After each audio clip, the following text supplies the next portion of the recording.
The era of oil is ending. At least the International Energy Agency thinks we're reaching a peak in oil demand sometime in 2030s, perhaps as early as 2028. But for now, oil prices continue to rise. And do you know why? Because the era of oil will never end. There's a whole industry that turns black slime into everything. From plastic to clothes we wear to medicine and fertilizers we can't do without. All this stuff is based on oil. And things will continue to be this way for decades to come. At the same time, the world's persistently trying to get off the oil needle. The EU and Japan have promised to only produce electric cars by 2035, and America and China are spending hundreds of billions of dollars on national renewable energy projects. You don't need to be a financial analyst to understand that in a couple of decades we will probably use less oil than we do now. Just because oil is not an unlimited resource and many countries are trying to prepare for the lack of it somehow. And so if this is good news for some, then for the Crown Prince of Saudi Arabia is a nightmare. Or a serious challenge. Why? Because Saudi Arabia is not only about holy places, deserts, and mosques. It's a country that has a lot of oil. I must say, an indecent lot. Saudi Arabia owns almost a fifth of the world's oil reserves. And unlike Venezuela, that actually has the largest reserves, Saudi oil is cheap and affordable. They own the world's largest deposits, Ghawar and Safaniya. Ghawar alone has a length of 280 kilometers, a depth of 100 meters, and provides about 50% of all oil produced in the country. This makes them the second largest oil producer and the first oil exporter in the world. At the same time, Saudi Arabia produces much less than it could. Throughout 2020, they actually reduced oil production in order to raise prices.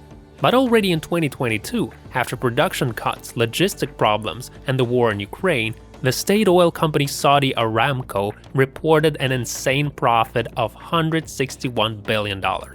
An incredible amount, right? But this is actually a very serious problem for Saudi Arabia.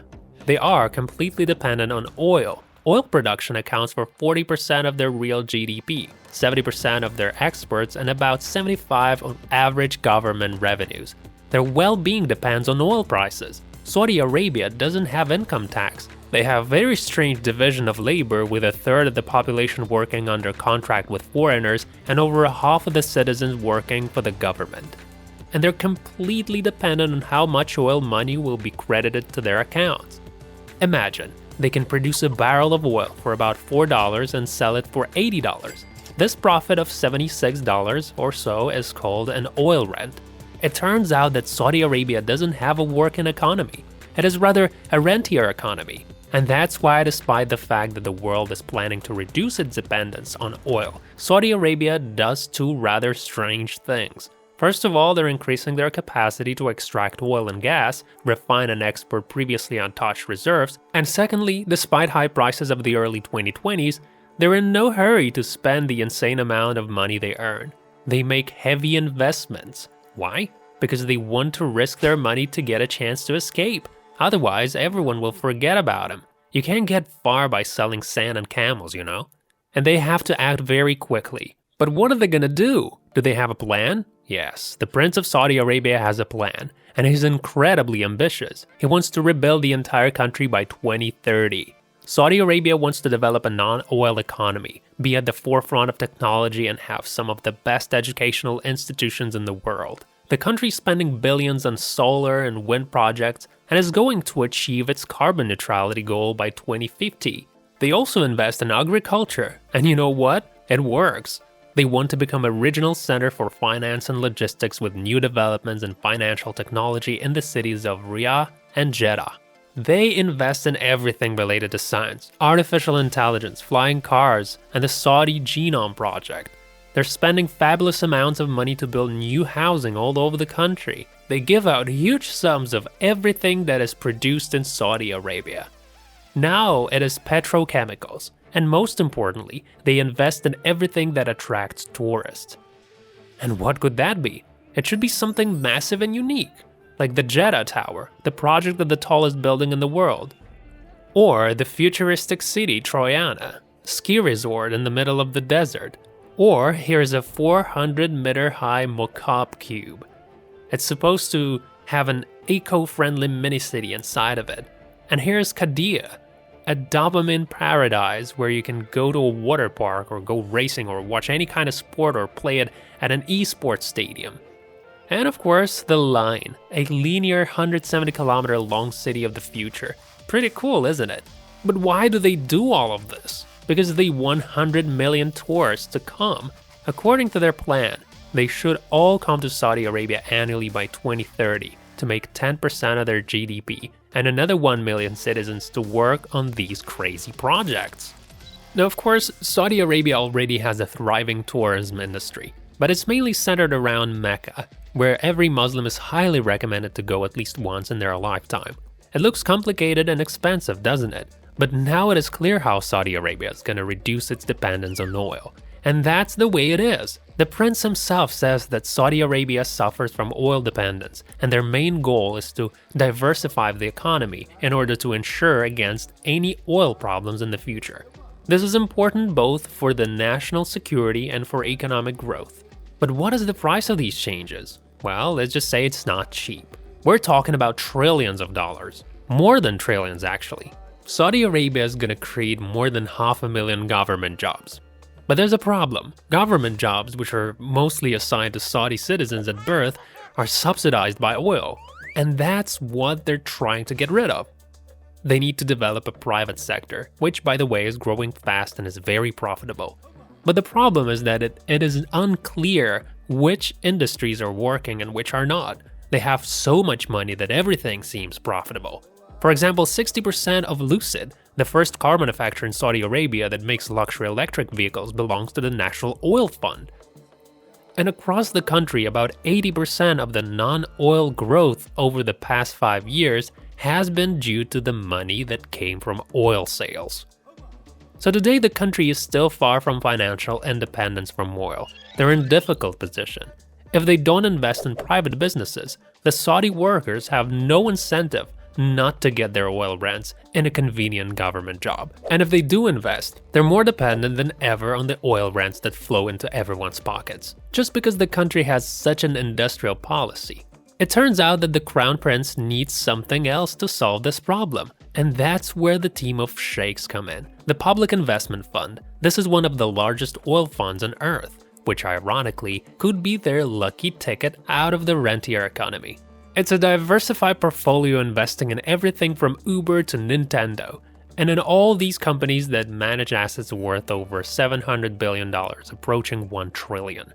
This is one of the main tools that Prince Salman uses to oust Saudi Arabia from the oil market. And the way it works is relatively simple. Instead of the government spending oil money always worrying about price fluctuations and production quotas, they transfer most of the profits to this account, manage the money, allow it to grow even more, and then spend it.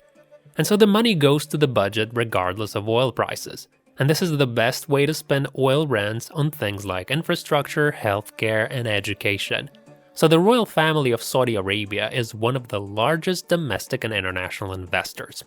Is there a new major technology company? They're already in business. Video game companies? It suits them too. Electric cars? They have the money for it. Travel? We'll take it.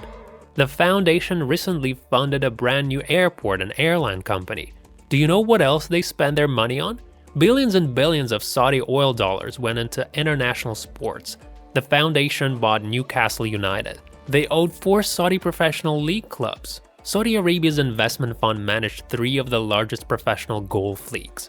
They went as far as to sign Ronaldo to a 1-year, $200 million contract to play for Al Nassr Football Club.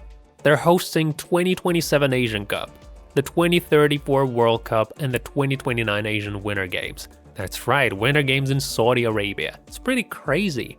And they've invested a lot of tennis, boxing, cricket, MMA, motorsport, and horse racing.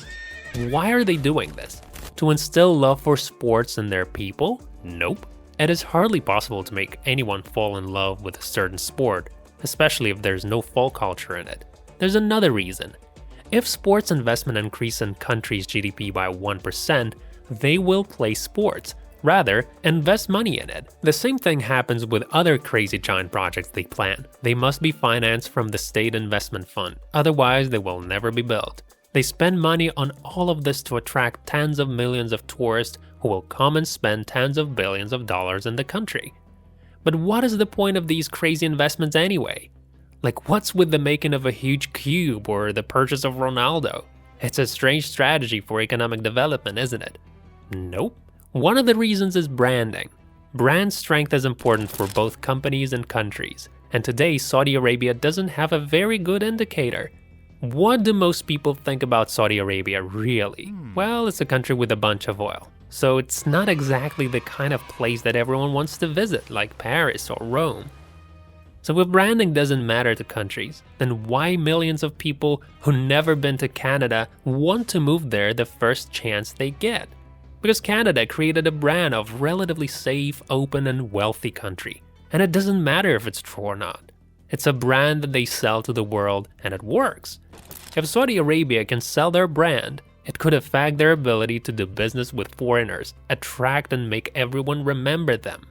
Another reason is that their usual way of life is being disrupted. In an unstable economy, most Saudi citizens were either directly paid for oil production or they benefited from development and social benefits that came with oil. The royal family gained absolute control over politics, social habits, and much of the economy.